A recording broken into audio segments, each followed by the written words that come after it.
আপনার হেলিকপ্টারের লাইসেন্স নেই, কে আটকেছে? আমি দেখিয়ে দেব কাগজ। আপনি টাকা দেননি হেলিকপ্টার কোম্পানির সঙ্গে, আপনার চুক্তি রিনিউয়াল করেননি, তাই আজকে হেলিকপ্টারে আপনি চড়তে পারেননি। ভীষণ কষ্ট। আমরা 11-এর আগে মমতা ব্যানার্জিকে দেখিনি, আমি তার নিত্যক্ষণের সঙ্গে ছিলাম। 98 সালে অটলজি, পূজ্যপাদ অটল বিহারী বাজপেয়ী তাকে আশ্রয় দিয়েছিল, তাই আমরা সেদিনের লড়াই দেখেছি, আজকে আপনার পরিবর্তন দেখেছি।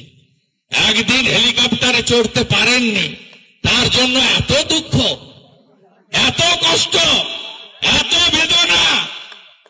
আর আপনি বলেন মামাটি মানুষ, কেন আপনাকে হেলিকপ্টার চড়তে হবে?